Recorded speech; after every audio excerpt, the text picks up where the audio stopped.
hardworking minimum wage earner, US President Donald Trump, who's 78, a hot unemployed young man who is lazy. 37-year-old Stephen Curry, who's a rich American basketball star, a 62-year-old foreigner who's considered middle class in the Philippines, or a hot Filipino tricycle driver. A cute local ice cream man, Tom Cruise, who is a 62 years old rich and famous actor, or your high school crush. What is that? You just don't like American men? Because they're so very. What's your name and age? Talia po, 18. You have a very beautiful name, Talia. Sounds like a flower, Talia. Okay, Talia, who would you kiss, marry, or ignore? A hardworking minimum wage earner, US President Donald Trump, who's 78 and extremely wealthy, like very rich, okay? And a hot, unemployed young man who is lazy. Ignore po yung lazy na young man. Tapos, siguro po, kiss na lang po kay Donald Trump. Tapos, yung hardworking na lang po yung last. Yung Mary po. Okay, so you would marry the hardworking minimum wage earner, okay, and ignore the lazy one, okay, and kiss President Donald Trump. Yes po. A Japanese, Korean, and American man who are all considered rich in the Philippines. So, po, America po. Ang Mary po, yung America. Korea po, kiss na lang. Tapos, ignore po yung Japan. Japanese, ignore Japanese, kiss Korean, and marry American. Yes po. Are you single or do you have like a partner right now, like boyfriend? Wala po. Single. Okay. And you're still studying. Yes po. And you're from Naga City as well. Yes po. What are your names and ages? Shine po, 19. Ana po, 19 po. Why are you going to say 20? She's nervous. It's okay. She said she got nervous. When are you gonna turn 20? Sa July po. July. So advance happy birthday. Okay. Anyway, this one. Okay. Who would you kiss, marry, or ignore? Okay. Let's start with you, Bam. A hardworking minimum wage earner, US President Donald Trump, who's 78 and extremely wealthy, and a hot, unemployed young man who is lazy. Oh, at kala ko, Minimum wage. minimum wage. No coaching. This is for her. No, I have different question for her. I'm asking you. I'm asking you. Okay, I'm asking you. Who would you marry? The minimum wage po. Minimum wage. And who would you kiss? The hot guy? Yeah, ano po? Who is lazy? Yes. And you would ignore President. President Donald. May I know why? May I know why? If it's okay with you, why would you ignore Donald Trump, President Donald Trump? I don't know either. Okay, you don't know. Okay, how about you, Be? This one. A cute local ice cream man, Tom Cruise, who is a 62 years old rich and famous actor, or your high school crush? Sa Mary po. Yeah. Si Tom Cruise. You would marry Tom Cruise. Okay. How about who would you kiss? Si high school crush ko po. Si Kill po, si ice cream. Ice cream man, ignore. Yes po. Okay. Okay, how about this one? Okay, for both of you. Okay, for both of you. A Canadian, Australian, and Chinese. Mary. Mary po. Yeah. Chinese. Chinese. Okay. Kiss. Oh, Australian. Australian din po. Ignore. Canadian. Are you both singles or do you have are you in a relationship right now? Situationship. Situationship. No level, no level, right? Okay, you could be single. That's for young people now. Situationship. How about you, Ben? Single po. How long have you been single? 19.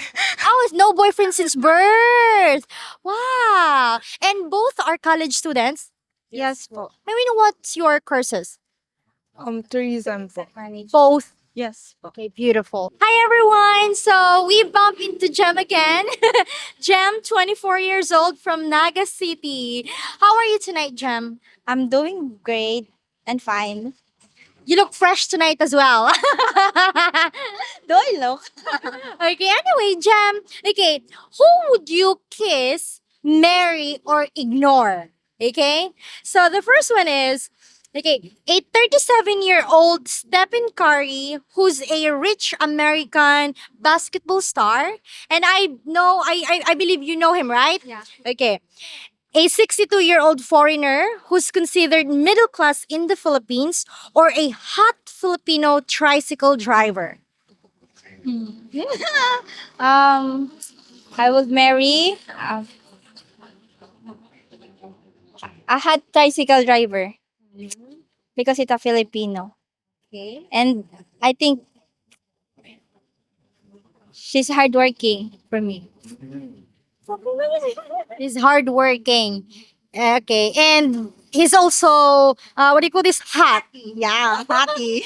So you would marry him. Who would you kiss and ignore? I would kiss Stephen Curry and ignoring the 64 years old boy. Oh, the 62-year-old foreigner who's considered middle class here in the Philippines. Yes. How about this one? A Japanese, Korean, and American man who are all considered rich in the Philippines. Who would you kiss, marry, and ignore? Korean man. Korean. Korean man. I would kiss Korean man. But I would marry the Japanese man. And ignoring the American What is that? You just don't like American men? because they're so very very bad tempered. How can you say so? There's so many boys at American. They're chatting at me and then they mad when I don't know what to say about them. If they don't like me, they just mad. I don't know why. Oh, so it's like based on your experience. Based on my experience. What's your name and age? May po, I'm 21 years old. What are you doing here tonight, May? I'm walking, night walking kasama yung friend ko. Light walking with a friend. Okay. So, May, who would you kiss, marry, or ignore? 37-year-old Stephen Curry, who's a rich American basketball star, a 62-year-old foreigner who's considered middle class in the Philippines, or a hot Filipino tricycle driver. Stephen Curry because I'm a fan of Stephen Curry po.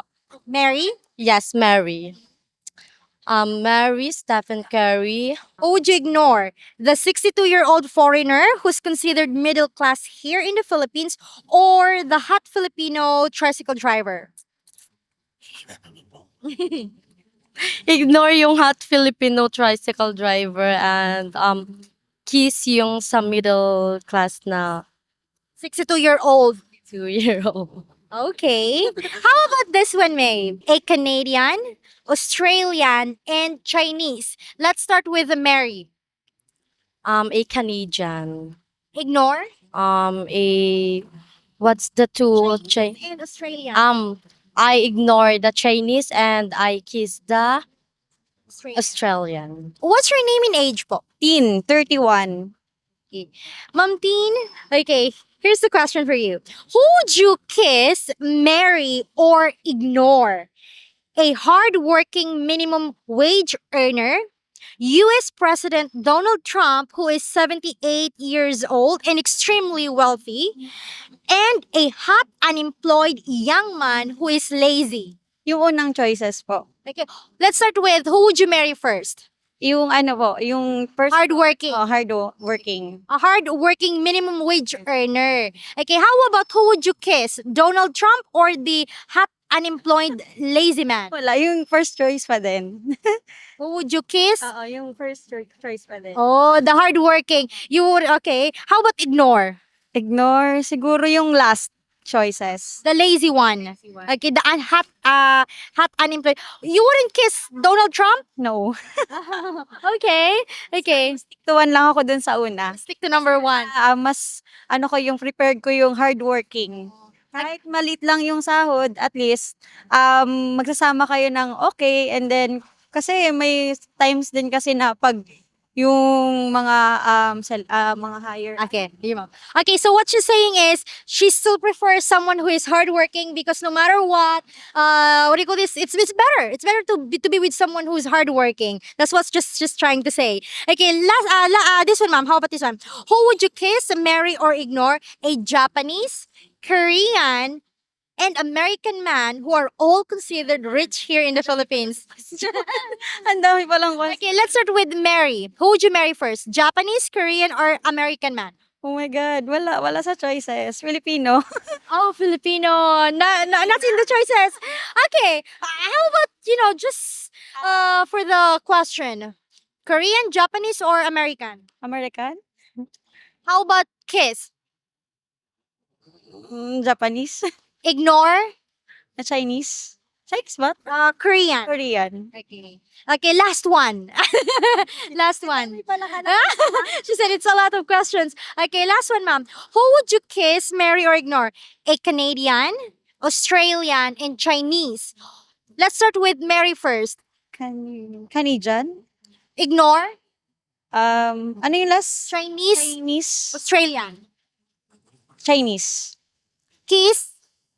Australian? Australian. Ma'am, may we know what's your job, if it's okay with you? Manager po Manager. Okay. sa McDonald's. Oh, we love McDonald's coffee. Okay, ma'am, thank you so much. We really appreciate your time. She's running, guys. Thank you so much, ma'am. Ma'am, please kita, ma'am. 1, 2, 3.